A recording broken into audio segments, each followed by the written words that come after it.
So good morning everyone, my name is Lalit Soni and you are watching Drishti IAS. In this live session, we will be discussing Indian Express newspaper. As usual, we will be taking 2-3 important articles. We will discuss them in detail, and in the end there will be a practice question and there will be few maps for us to go through. Okay.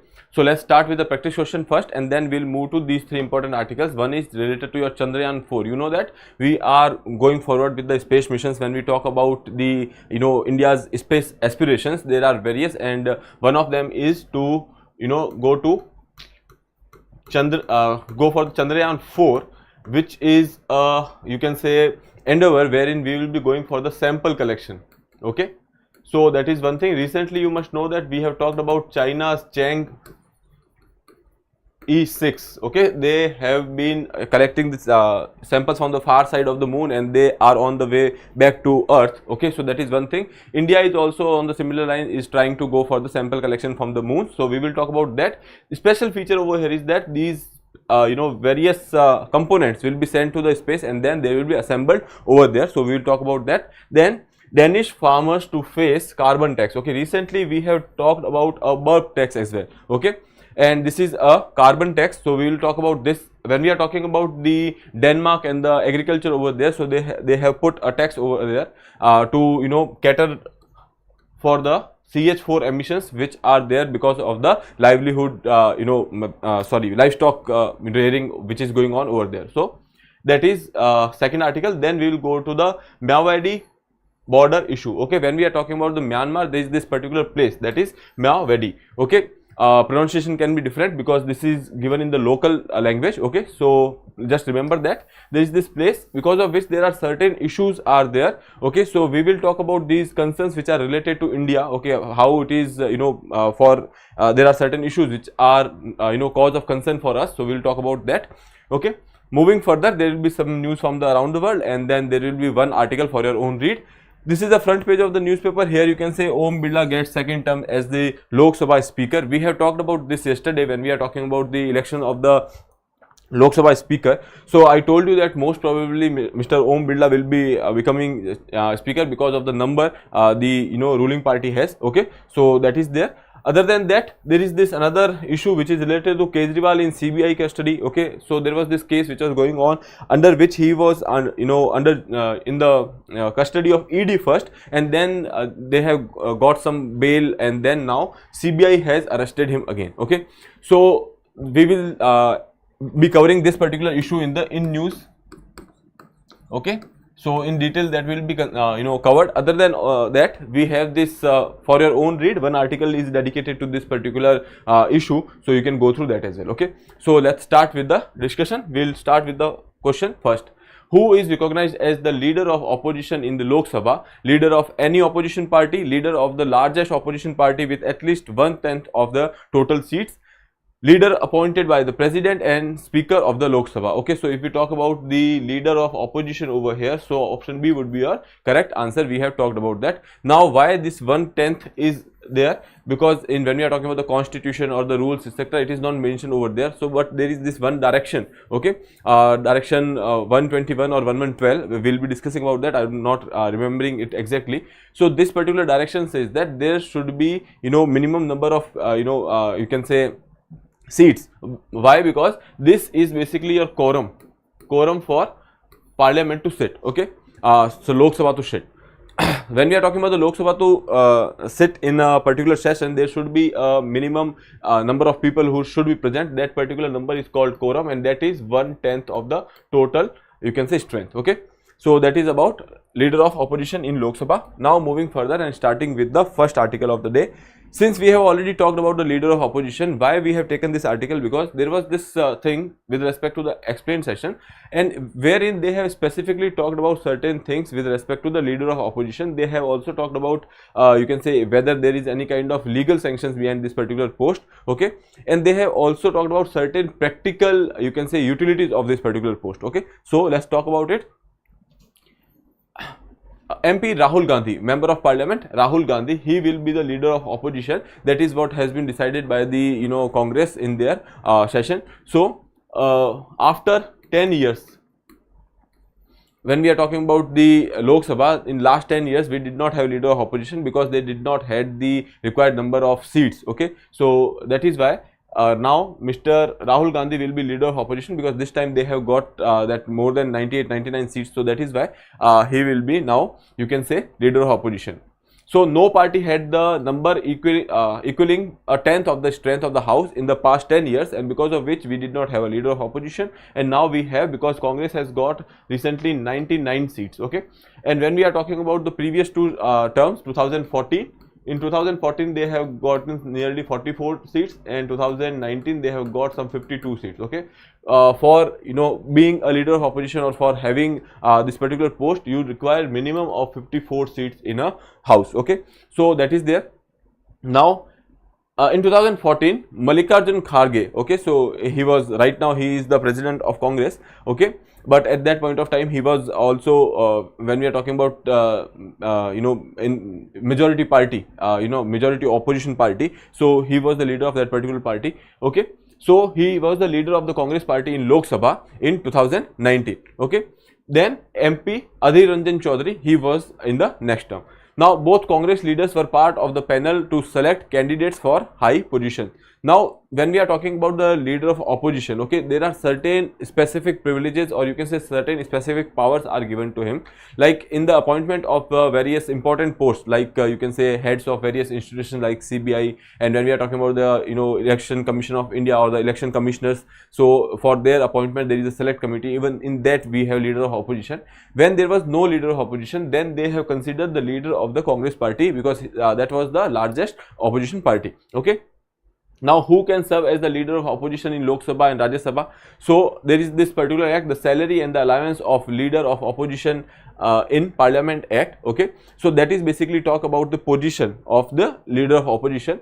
Then the leader in the house of the party leader in that house of the parties in opposition to the government having the greatest numerical strength and recognized as by the chairman of the Council of the States. Okay, now when we are talking about, we'll not go into details of this, but the thing is, when we talk about the leader of opposition, so there are minimum criteria which is there, which is given in direction, that is, I guess, direction 121. It is direction 121. Okay, so in that it is given that there should be minimum number of seats equaling the quorum, that is 1/10. Okay, now who can be the, you can say, leader of opposition? So a political party which is having the largest seats, and if they are having more than 1/10, or you can say more than 54 seats, they can go for the appointment of the leader of opposition. Okay, now that will be recognized by the chairman of the Council of States. Okay, so that is there. Now Speaker is required to recognize the leader of the numerically largest party in the opposition. Again, now when we are talking about the Lok Sabha here, then Speaker has to recognize. When we are talking about Rajya Sabha, that is altogether a different course. Okay, Speaker is required to recognize the leader of the numerically largest party in opposition as the leader of opposition. Okay, the option for the recognizing him or her is just not available. Okay, now the thing is, here they are saying that there was this particular article which was there in the Indian Express. That article says that this particular thing, that there should be a minimum number of seats, that is not necessary criteria. Here they are saying that the option of not recognizing him or her is not available. Okay, but again, this was based on articles. We will not focus on that. Right now, what is the convention? That is, you can say nearly 54 seats has to be there. Okay, now what position does the leader of opposition have in the house? Okay, he sits in front of the row of the left of the chair. When we are talking about the Lok Sabha, so when you see that every member of the Lok Sabha that will be addressing to the speaker. Okay, so when from the position where speaker is, okay, to the left of that, he will be sitting over there. Okay, so that is written over there. The leader of opposition sits in the front row to the left of the chair and enjoys certain privileges on the ceremonial occasions, like escorting the speaker elect to the rostrum. Okay, so in the first here you will see here. Okay, so here we have Rahul Gandhi over here, and here we have a leader of the house, that is Prime Minister. So here we have the speaker. Okay, so first when you are going to the rostrum, okay, so he will be accompanying them. So that is there, that is kind of a privilege which is there with the seat. Okay, so that is one thing. Here you can say, on the ceremonial occasions like escorting the speaker elect to the rostrum, leader of opposition is also entitled to a seat in front row during the address by the president to the both house of the parliament. So that is there, leader of opposition will be in the front row when there will be address by the president as well, and he will be the voice of the opposition. Obviously, the when we are talking about the leader of the opposition, that means that he is the voice of the opposition. Now, leader of opposition in Lok Sabha is considered as the shadow prime minister with a shadow cabinet. When we are talking about yesterday's lecture, I have told you this, it is kind of, you can say, they provide an alternative kind of government whenever there is you can say resignation by the prime minister, or if somehow there is no confidence vote, etc. So in that regard, there is an alternative which is available. Okay, so that is there with the, you can say, leader of opposition. So here you can say leader of opposition in Lok Sabha is considered as the shadow prime minister with shadow cabinet ready to take the administration if the government resigns or is defeated on the floor of the house. Defeated on the floor of the house means that no confidence motion has been passed, and if they resign. Now, why this is a shadow government? Because when we are talking about the shadow prime minister, shadow government, because in the opposition also there is also, there is this you can say committee. When we are talking about the opposition, there is also a hierarchy which is working over there. So if that is the leader of the opposition, then when they are in the power, he will be the leader of the government as well. So leader of the government in India, that is prime minister. Okay, so that is why we consider them as a shadow prime minister. Okay, so that is there. Parliamentary system is based on the mutual forbearance. The leader of opposition lets the prime minister govern and in turn permit to oppose. Okay, so basically the job of the leader of the, you can say, opposition, here they are saying that we are having this mutual forbearance. Okay, when we are talking about the parliamentary democracy, we have this mutual forbearance. That means that both of the opposition as well as the ruling party, they are supposed to complement each other. Like in such a way, you can see that if prime minister is going over the board, or if there is something which has been done by the government which needs to be criticized, that will be done by the, you can say, opposition. Okay, and opposition's work is not to hinder the job, okay, but to supplement it. Okay, so here you can see that leader of opposition lets the prime minister govern, and in return they are permitted to oppose as well. Okay, so that is there. Theory apart, what practical role does it have? So as I told you, there are certain select committees. He is also part of the select committee. Here you will see, other than that, there are certain parliamentary committees. Okay, so he will be there over there, like high powered committees headed by the prime minister for appointment of the key posts such as director of CBI, CBC, CIC, then chairperson and the members of the National Human Rights Commission and the Lokpal. Okay, so appointment of all these persons over here. Okay, he will also have a presence in the select committee. So that is one thing. Other than that, also if we see, there are certain parliamentary committees. Okay, he will be the part of the very crucial parliamentary committees like estimates committee, etc. Okay, so that is also there. Other than that, in the order of precedence, if we talk about, he comes at number 7. Okay, and that is basically at par with the, you can say, union cabinet minister, and he will be receiving salary and allowances accordingly as well. Okay, so that is about the role of leader of opposition. We have talked about it yesterday, and we are going through it again because that will be important for you. Okay, sir, will you provide the PDF of the class? Yeah, of course, the PDF of the class will be provided in the Telegram group. There is this Telegram channel, and we have given the link in the description, so you can go through that, and then you can get this PDF after like 3 to 4 hours, within the 3 to 4 hours after the lecture. Okay, so that is there. Now here in the past, in the post, Sushma Swaraj was there, then LK Advani was there, Sonia Gandhi, and then Sharad Pawar, Atal Bihari Vajpayee, Rajiv Gandhi. Their timelines are given. Okay, if you can go through it, that is well and good. Otherwise, these particularly timelines are not needed. You can remember the names. Leader of opposition, we have talked about it yesterday, so I will not go into it. If you want to, go through it, you can go through this particular thing. You can take a screenshot as well. Otherwise, you will be getting it in the PDF. Okay. As I told you, there are certain crucial committees like here, Public Account Committee, Public Undertakings, Estimate Committee, etc. And there are several joint parliamentary committees where he will be the member. Okay. Other than that, we have talked about the appointments related select committees where he will be there. Okay. Now moving further to the next article, which is related to Chandrayaan 4. Hold on a second.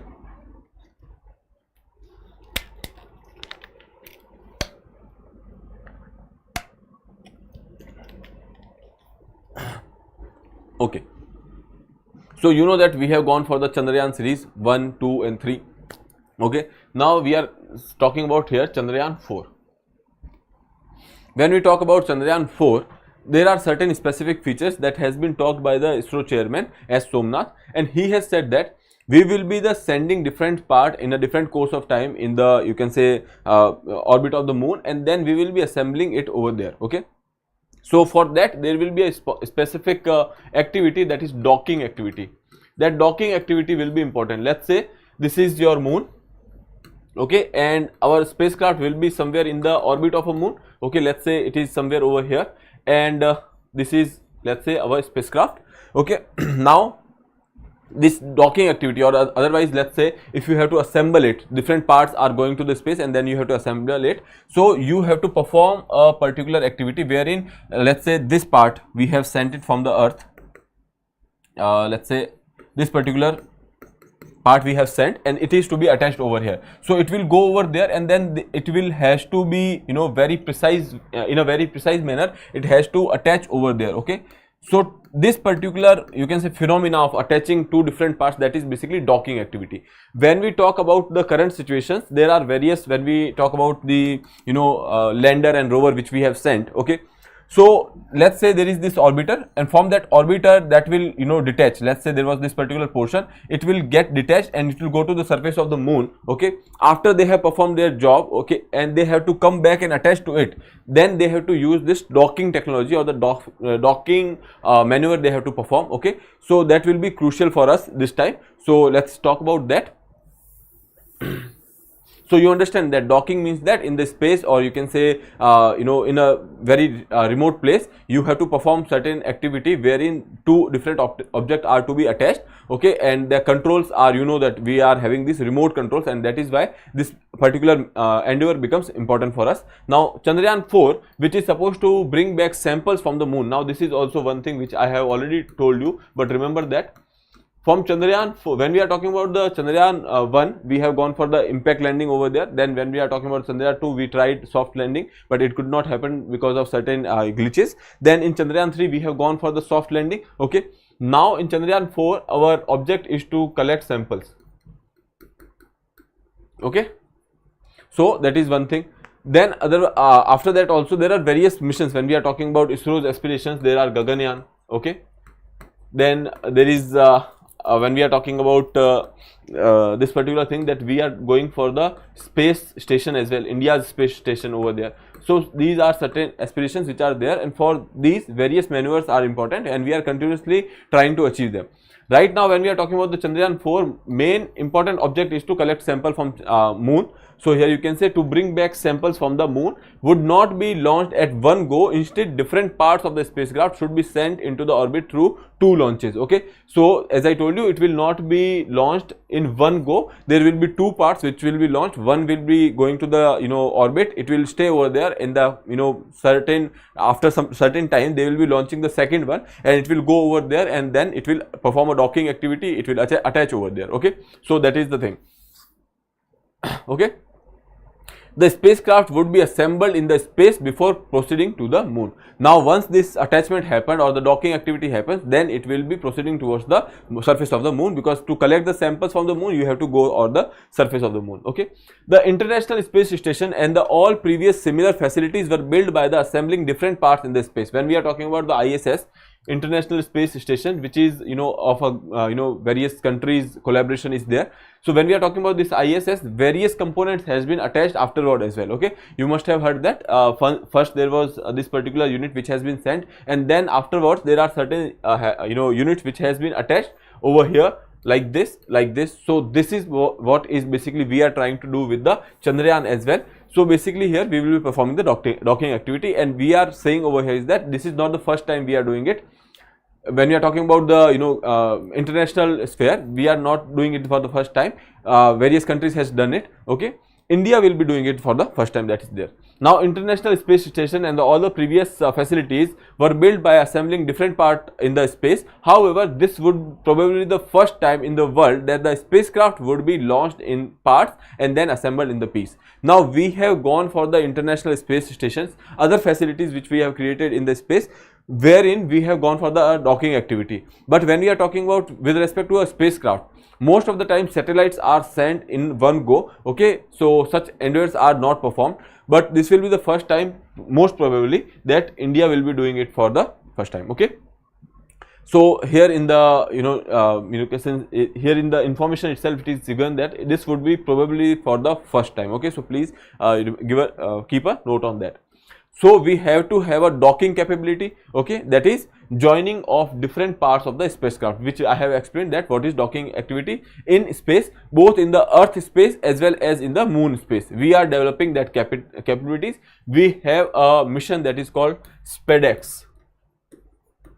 So now this mission become important for you, which is related to specifically for the docking activities, okay. Now this is scheduled for the this year later, okay. Docking of spacecraft modules on the return of the journey from the moon is fairly routine maneuver, okay. As I told you, when we are talking about something which is coming back from the moon, so that is a routine endeavor, because obviously if you have taken the samples, now this samples has to be taken to the orbiter, and then that will carry it back to the you can say Earth surface. So that is happening over there, okay. India will be doing it for the first time ever. Now docking of the spacecraft modules on the return journey from the moon is fairly routine maneuver. A part of spacecraft detached from the main spacecraft and makes a landing while the other part remains in the moon orbit, okay. So that is there. Then when the landing part leaves the moon surface, it docks and linked up with the orbiting part and becoming the one unit again, and then this has to return to the Earth, okay. The first instance of docking of the module in the Earth orbit for the onward journey to the moon, okay. So now what they are trying to do over here is that, let's say this is your, you can say, Earth. You know that if you are reaching to moon, how these perform. So this will be like this. Satellite is launched, it will revolve around the Earth, and then it will go like this, and then once it is entering into the moon's orbit, it will revolve around the moon, okay. So if this docking activity is happening over here, okay, so let's say you have sent first part of the spacecraft, which is over here somewhere, and now docking activity has to be performed over here, then it will be in the Earth orbit docking, okay. Then it will be moving to the moon orbit. Now once it is over here, let's say this is your moon surface, okay, and this is your orbit, this is the aircraft which is over here with the docking activities which has been performed in the Earth surface.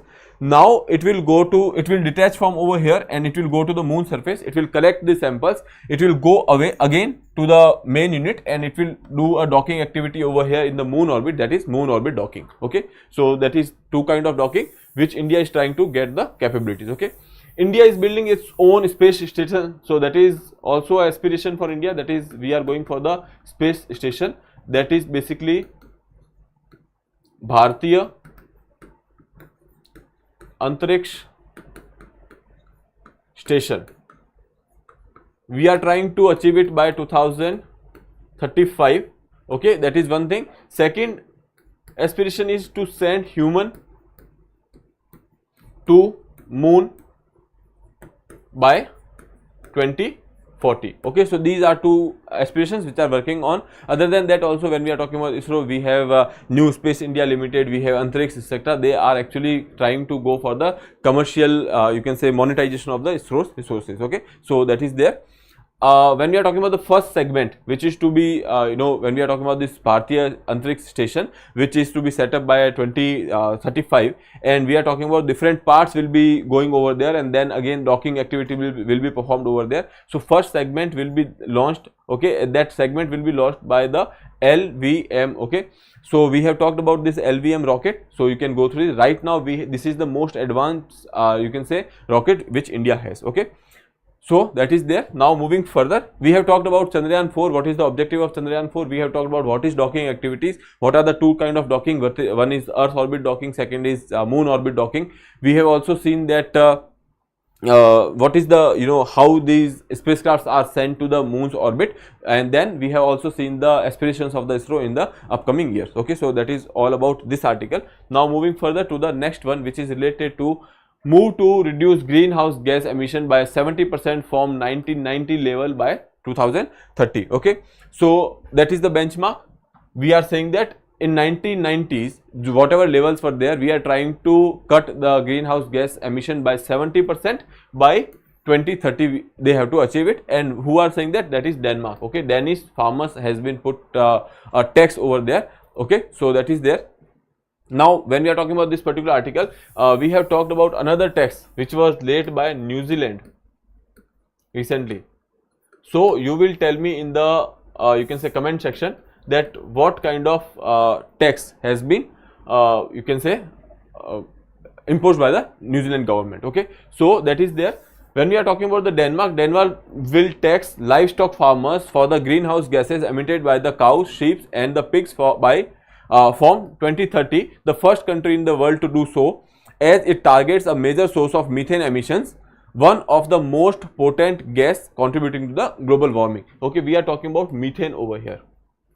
Okay, now when I said that the New Zealand government has gone for it, okay, so New Zealand government has gone for it, but the thing is, because of the pressure from the farmers side, they have to withdraw it again. Okay, so if that is going forward, then it will be the first country to do that. Okay, now when we are talking about the CH4 or the methane emissions, mostly the livestock are basically, you can say, major source of such emissions. Okay, now when we talk about the warming potential of you can say methane, that is, you can say, more than even carbon dioxide. That is why it becomes important.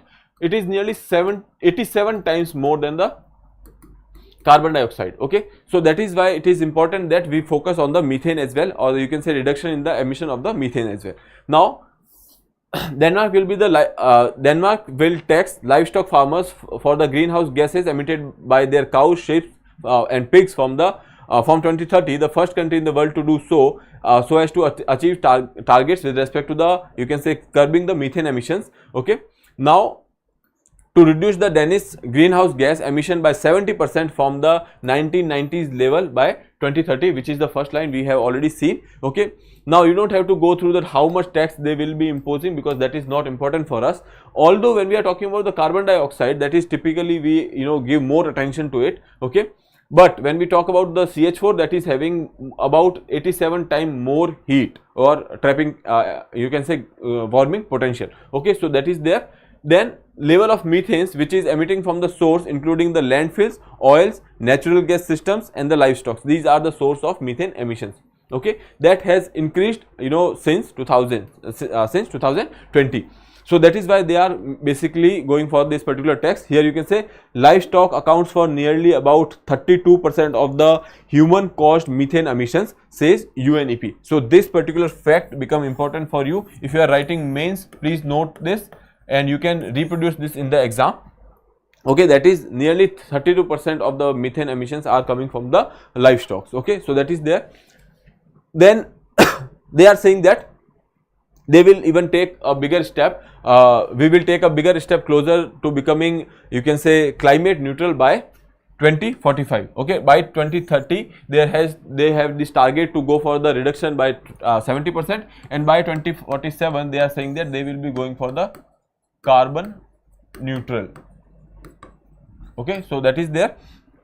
Other than that, we have talked about the New Zealand. They have gone for this particular tax, you can say, but again, because of the pressure from the hefty criticism from the farmer side, they have to withdraw it. Okay, so that is there. Other than that, we have discussed almost everything with respect to this article. Just know that there is this tax. They will ask you simple thing that in which country they have imposed such kind of tax. Okay, so in that regard, you just remember the name of the country, that would be sufficient for you. Okay, so that is there. Other than that, this particular data, one is this fact, second is this particular fact, and the 87 times, these three facts are important for you from this particular article. Now moving further to the next one, that is hope early return to the path of democratic transition, Jaishankar tells Myanmar by deputy PM. Okay, so there was this talk which has been going between these our country and the, you can say, Myanmar's deputy prime minister. Okay, so you know that Myanmar has a military junta government right now. Okay, and because of which there are various pro-democracy protests which are going on over there, and with respect to that also the borders are getting tense because of these protests which are happening in the vicinity of China's border and India's border. So there are issues of migrations, which are illegal migration, which is there, okay, and because of which we are, we are deciding for the termination of the free movement regime, okay. So that is there. Now when we are talking about this particular Myawaddy region, this becomes important for you, because this region has been in news for 2-3 reasons. One reason is related to the migration thing. Second thing was related to this particular region is on the border with the Thailand, okay. And when we are talking about Thailand, there was this issue which has started, that various people are forced to go for some kind of you can say cyber activities which are performed over there, cyber fraud you can say, okay. People are sent from here for various employment opportunities, and then they are involved in the cyber fraud over there, okay. They are forced to go for the cyber fraud, like they are forced to make certain calls to their relatives and go for transfer of the money, etc. All these things are happening in the Thailand, and that is why it is cause of concern. So in this article, let's talk about that.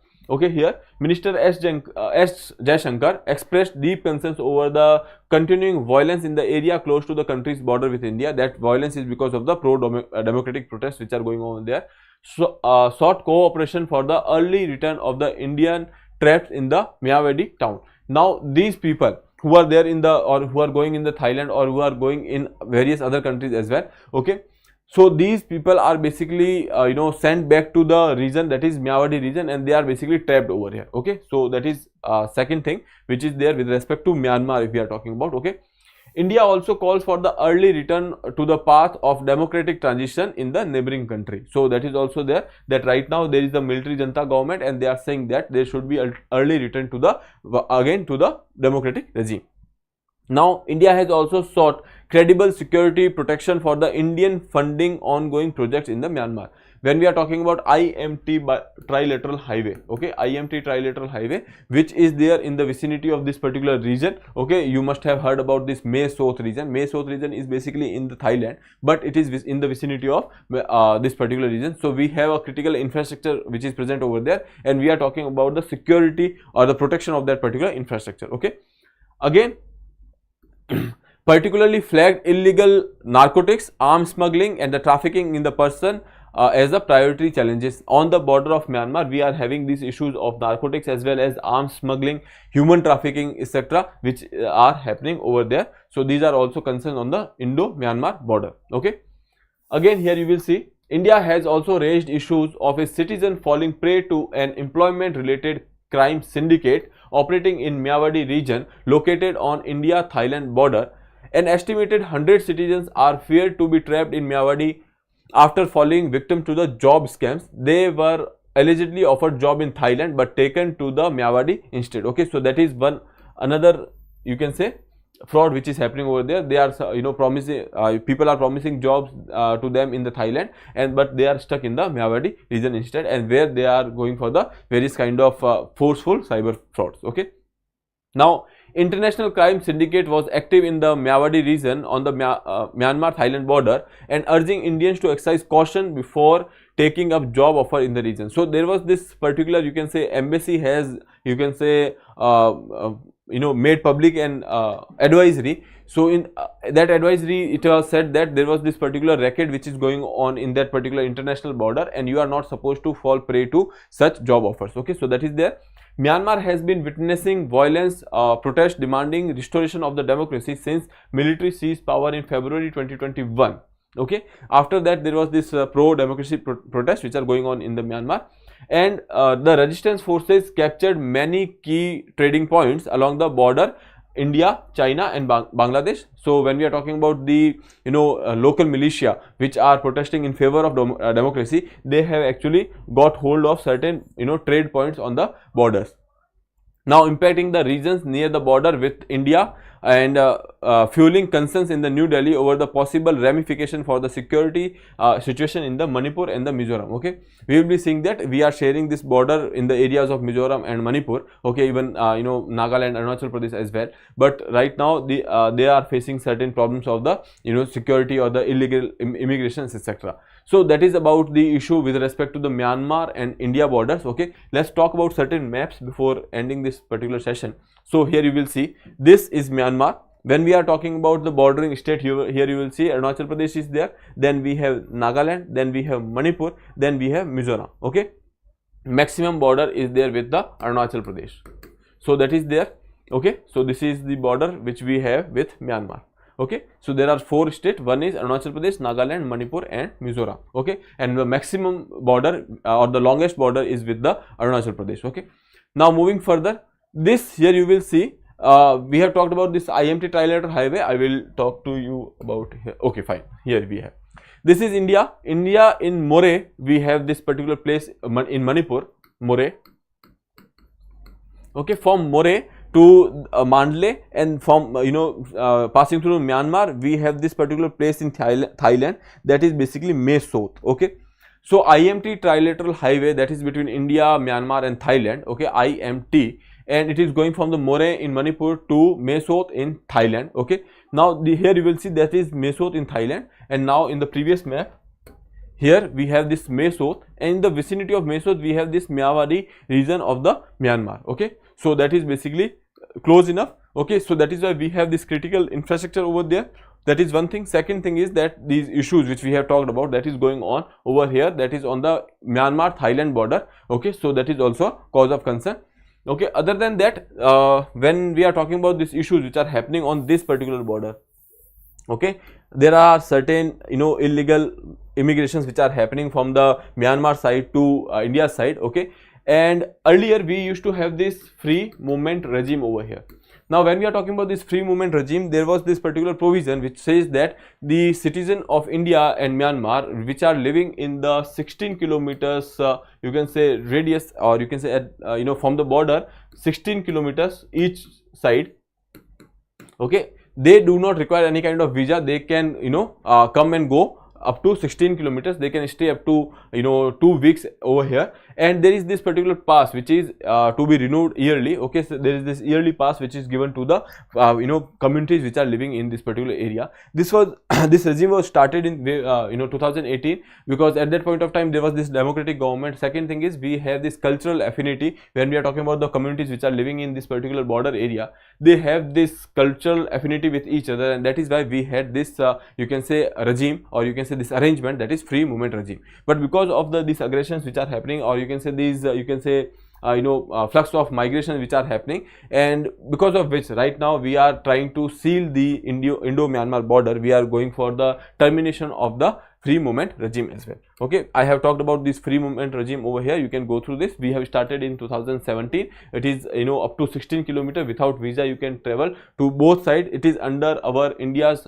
Act East policy. Okay, Act East policy is basically related to, you can say, we are focusing more on our neighborhood when we are talking about the Southeast Asia. Okay, so that is there. Why? Because that is basically key to our development of our northeastern region. Okay, so that is there about Indo-Myanmar issues. Okay, so I hope that is clear. Now moving to the last part, that is basically for your own read, that is why CBI arrest Kejriwal. So that we will be covering in news program. If you can say, you can read this article and watch this particular video. Okay, so that is there. Now for your practice, there is this question, that is Myawaddy is known for its border crossing with which neighboring country? India, Bangladesh, Thailand and China. Okay, so you have to attempt this question and answer in the comment box. Okay, now with that I would like to take your leave. I'll see you in the next session. Till then, have a good day. Thank you.